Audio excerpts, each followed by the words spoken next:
Habib, Ya. terakhir Pak Kanwil kita pensiun. Apa pengalaman dari Bapak semua itu? Dengan ketenangan beliau, saya harus berpikir bagaimana menciptakan suasana happy nih di bidang saya. Sekata itu ruwet Pak, terkenalnya ruwet. Ya, pokoknya halus tekuk semua. Bapak aja sampai putih rambutnya kan? Iya, rambut saya putih. Rambut aja putih. Akhirnya berpikir, iya, akhirnya berpikir, ya sudah berarti saya harus meniru beliau. Saya harus buat suasana yang happy, yang bahagia, sehingga kemudian dalam menyelesaikan persoalan sengketa yang masuk ke kita, jadi menemukan banyak solusi, banyak strategi. Itu dari sisi kerjaan. Kemudian dari sisi yang lain, olahraga kebetulan juga saya sama juga baru belajar golf juga kan. Baru dan ikut MP. Dilalahnya ketemunya dengan beliau. Pertamanya pasangan lawannya beliau. Berpikir juga nggak bisa tidur saya Pak malam itu. Kalau ngalahin nggak enak juga beliau pimpinan.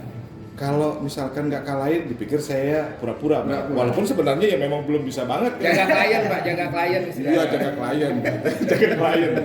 Ya sudah. Tapi kembali lagi Pak, pada saat di lapangan, beliau langsung dengan ketenangan bilang, Pak Kabid, pokoknya main seperti biasa. Jangan melihat saya ini pimpinan, saya ini kakak ilmu. Pokoknya main saja, keluarkan kemampuanmu. Kalaupun harus kalahin saya, kalahin saya. Kalaupun saya harus menang, ya saya menang. Tapi kita sportif. Ya sudah, dengan deg-degan, dengan gemetar sedikit megang stick, ya astungkare.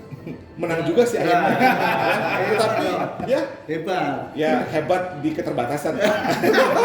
Ya kan? Ya, tapi beliau terakhir saya bilang luar biasa lah. Nyalamin, bilang selamat, luar biasa dan sebagainya. Membangkitkan motivasi untuk terus menjadi yang terbaik, kemudian meningkatkan kemampuan jadi tertanam dalam diri kita. Itu sih cerita lucu dari saya ya.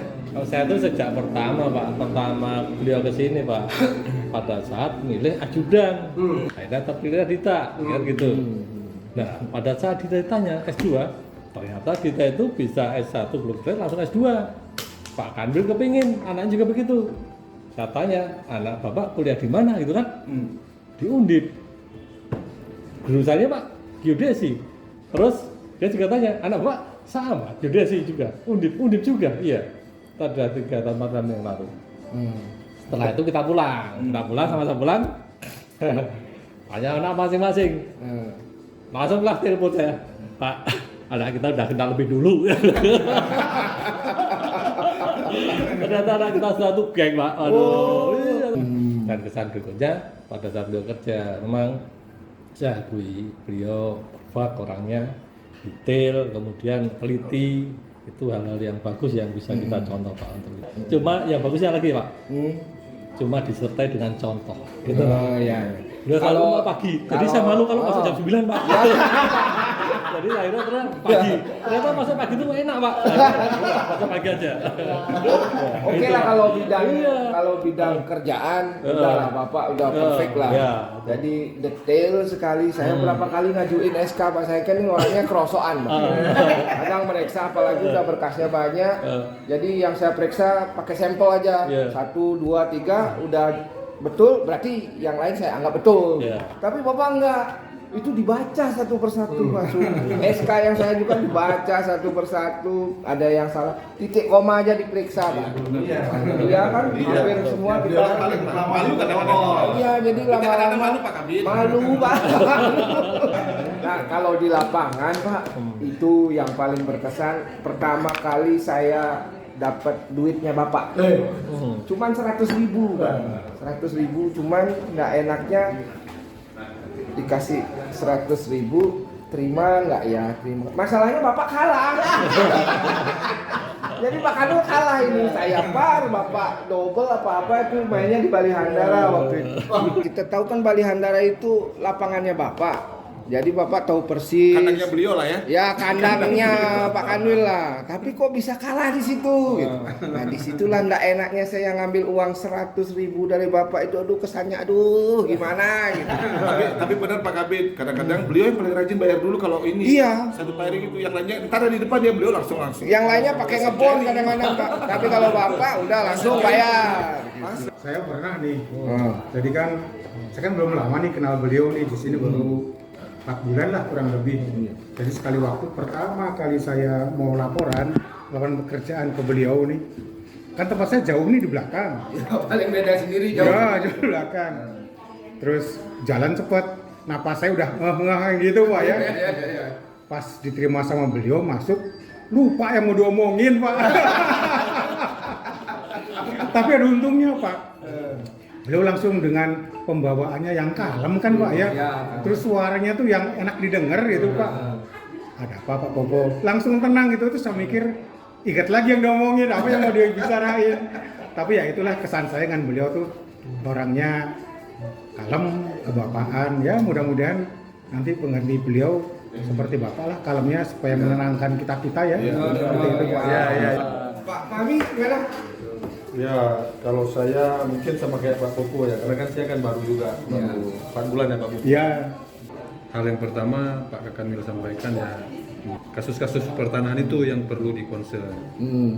Nah itu pesan Pak Kakanwil itu Mas Fahmi harus harus cepat beradaptasi, cepat belajar dengan gelar-gelar kasus pertanahan tadi. Jadi saya jadi belajar banyak juga sebenarnya dari Pak Kanwil. Pak Fahmi bingung nggak baca putusan gitu, ini apa barangnya apa? Rekonsepsi amar putusan, istilah-istilah hukum apa lagi begitu ya. Jadi saya kalau pikiran saya binatang apa ini ya? Gitu loh. Jadi kalau kan beda istilah di tata ruang dulu mungkin agak teknis, sekarang belajar masalah hukum gitu ya. Dan mungkin bisa kita bayangin ya Pak Kabin 5 ya, mungkin dulu rambutnya hitam. Dia backgroundnya geodesi, sekarang udah belajar yang gitu. Dan kemudian Pak Kakanwil juga orangnya dengan kita itu istilahnya beliau mengkaderkan kita gitu ya. Jadi artinya saya pernah punya pengalaman waktu kita lapor rapat GTRA ke Pak Gubernur ya. Beliau juga sampaikan, ini Pak Kabit 3 ya, baru tugas dari Jakarta. Diperkenalkan ke Pak Gubernur, background ilmunya ini. Dan kemudian mungkin semoga bisa banyak bantu di Bali. Nah, jadi itu salah satu hal yang Pak Kakanwil tunjukkan ke pihak Kebanggaan beliau eksternal ya, supaya bawaan beliau itu juga diberikan ruang untuk beliau kaderkan lah begitu. Nah kemudian yang ketiga, dalam beberapa kesempatan Pak Kakanwil juga sering menyampaikan supaya kita terus menambah kompetensi, menambah kompetensi sekolah lagi gitu ya, sehingga Kalau Pak Kapten udah dokter mau sekolah jadi apa lagi? Iya. Kompetensi yang lain. Maksudnya begini. Poinnya begini, kalau mungkin di bidang itu sudah, tapi kan di bidang gelar-gelar perkara itu. Beda. Tapi Tapi artinya begini. Jadi artinya yang Pak Kakil sampaikan supaya yang lain mengikuti kompetensinya di ini kan tambah begitu. Tapi nggak mau pindah ke Bitimal. Jangan. Tapi kalau ngerti kan harus ngerti ya. Nah kemudian yang paling berkesan lagi, beliau sangat on time. Ini kasusnya waktu kita buat rapat GTRA di Le Meridien ya. Disiplin berarti ya. Sangat disiplin. Saya nggak kebayang jam 8 udah nyampe Pak Kanwil. Sedangkan tamu yang lain belum. Nah saya jadi kelabakan juga waktu itu. Waduh, Pak Kanwilnya udah nyampe, mana tamu lain belum nyampe. Tapi beliau ya tadi kayak Pak Popo bilang, mungkin pembawaannya karena tenang begitu, jadi nggak ya udah kalau gitu kita buat kita jadi nggak panik tunggu dulu. Jadi karena beliau pembawaan tenang gitu ya. Kemudian kalau yang yang di luar itu, yang di luar substansi kita di kantor, yang saya belajar itu healthy lifestyle-nya. Jadi saya baru tahu juga sebenarnya waktu kita ke Wakatobi, kita ngobrol-ngobrol ya. Jadi Pak Kanwil pola makannya tuh makan karbonya memang diatur. Ini Pak Kanwil sangat memperhatikan tadi healthy lifestyle, dan itu bagian dari disiplin juga sebenarnya. Disiplin untuk mengatur pola makan. Kemudian yang golf yang terakhir. Saya terus terang aja, baru belajar juga. Bali Andara kemarin nggak driving juga? Driving doang. Apa? Sebelum pindah ke Kanwil Bali kan saya belajar juga profil Kakanwilnya gitu. Pak Kanwil kira-kira nih apa main tenis, apa main golf, atau naik sepeda atau apa gitu ya. Nah jadi saya dapat info Pak Kanwil rupanya main golf. Jadi pas di Jakarta saya udah driving juga pelan-pelan. Tapi memang Sepeda juga belajar Pak. Oke, kalau sepeda nggak usah belajar. Kalau Pak Kanwil bilang di golf itu kita juga belajar disiplin karena kan kadang mainnya dari jam 6 gitu ya. Iya. Jadi kita nyampenya 1 jam sebelum. Jadi filosofi golf itu luar biasa. Filosofi golf itu memang salah satu yang luar biasa. Jadi kesimpulan kalau dari saya bahwa Pak Kanwil itu yang pertama beliau ke bawahan itu berharap bawahannya bisa ya kalau nggak seperti beliau jadi Kak Kanwil mungkin lebih lagi gitu. Harapan beliau begitu. Jadi saya pikir Mudah-mudahan itu juga kita bagus. semua Bawahan beliau ya. calon-calon kanwil berarti Pak. Berarti ada 6 calon kanwil Pak ya? Alumni Bali ini ya nggak tahu mungkin Kanwil di mana terserah aja. Kan nggak mungkin jadi Kanwil Bali semua. Nggak mungkin jadi kanwil Bali semua. Yang paling penting adalah supaya kalau pengalaman kita di bawah Pak Kakanwil nanti ada ilmu yang diambil dan kemudian pengkaderan tadi bisa jalan, kita bisa ini alumni Bali itu bisa berkiprah di mana-mana setelah ini kira-kira gitu. Dan satu saat bisa membanggakan Pak Kakanwil juga semuanya. Nah, kira-kira begitu pesan dan kesan dari saya. Ini dari sekian kabit kabak ada yang pernah dimarah nggak? Pak Kabak gimana Pak? Paling Satu kata aja untuk Pak Kanwil itu, istimewa. Istimewa. Jadi disiplin tadi udah terbukti tuh memang beliau on time, kemudian tata naskah beliau ngoreksi ya kan. Ada itu yang kemarin dari Satker itu ngirim ini ke beliau kok saudara Kak Kanwil. Yang ini kakak. Utamanya kita selaku pejabat harus betul-betul mensupervisi. Nah, kalau pekerjaan udahlah, beliau nggak perlu dibahas karena memang sudah istimewa. Kalau saya punya segudang cerita. Ya, tapi yang saya ceritakan yang istimewa. Istimewa pertama gini. Saya waktu itu goes dengan beliau. Pertama kali kita goes tuh, zaman di masa beliau masuk. Goes, terus kebetulan saya berduaan dengan Pak Kanwil itu. Nah, terus kok saya langsung punya ide bikin lagu. Nah, itu lagu pertama dengan beliau itu. Nah, terus saya bilang waktu itu, Pak, kalau saya bikin lagu sambil goes itu, nah, perkara cinta itu gimana? Oh, Pak Kanwil, bagus gitu sampai mau nabrak orang. Gara-gara menjawab bagus gitu. Mau nabrak gara-gara ternyata kan ada itu. Enggak, untung nggak ditabrak. Kalau ditabrak perkara benar.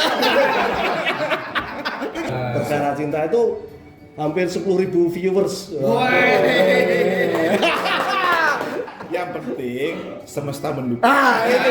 Nah, kalimat saya yang menjadi viral di beliau adalah semesta mendukung. Jadi semua apapun kejadiannya itu mesti semesta mendukung. Itu yang luar biasa. Termasuk juga label nasi jinggo. Nasi jinggo Pak Kanwil. Nasi jinggo Pak Kanwil. Kanwil. Itu kan karena semesta mendukung. Iya, padahal 5.000 doang. 5.000 doang. 5.000 sudah bunyinya Pak Kanwil kan. Coba nasi kucing di Klaten, di Jogja itu nggak ada yang nasi kucing Pak Kanwil Jogja nggak ada, tapi hanya di Bali nasi jinggo Pak Kanwil. Istimewa. Puas. Atau yang kedua begini.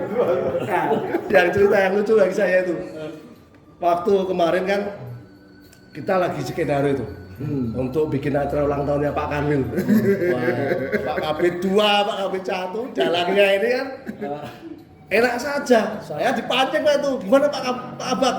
Ngobrol lah skenario-nya. Nanti Kakan Ganya suruh telepon dan sebagainya, bikin undangan dan sebagainya. Terus sudah begitu saya telepon Kakan Ganya, Pak Kabit 2. Oh, nanti kalau kita salah ya tanggung jawab kita semua. Pak Kabit 1 ya saya juga ikut tanggung jawab Pak dimarahin. Tiba-tiba saya nggak dikasih tahu kalau ternyata Pak Kanwil di samping saya. Padahal kita baru skenario Pak Kanwil, atau Pak Kanwil di samping saya. Nah, saya kan terus terang geragapan itu, grogi. Sampai saya salaman sama beliau nanya, loh, apa kenapa? Saya grogi. Beliau mungkin nggak tahu grogi saya itu betulan. Saya melakukan kesalahan fatal Pak. Saya kerjain Bapak, prank. Tapi mohon maaf, ampun. Yang terakhir soalnya kan durasi kan.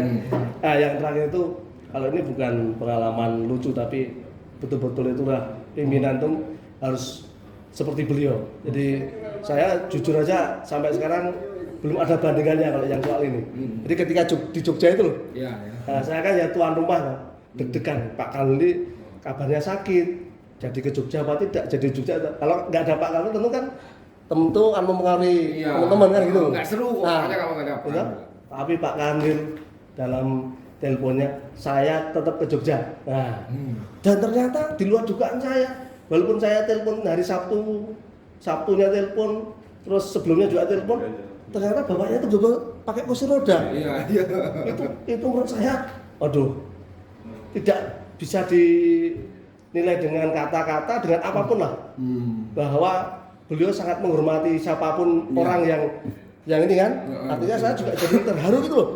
Dari Jakarta sampai di kursi roda itu kan luar biasa. Benar nggak ceritanya Gimana? itu kan pada saat beliau mau mandi kan kesakitan banget. Iya. Sampai beliau bilang, aduh nggak usah berangkat ya kan. Tapi akhirnya ya itulah tadi Pak Kabak bilang.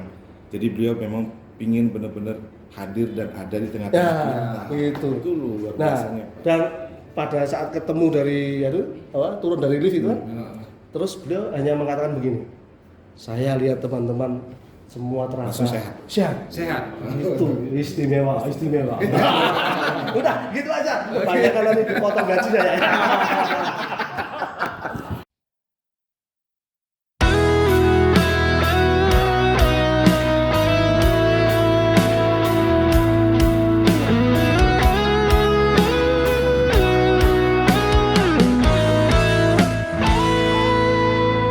Kebersamaan ini sudah kamu pun harus pergi kawan. Tak terasa sang waktu Yang harus mengakhiri semua 10 bulan bersama, kita harus berpisah.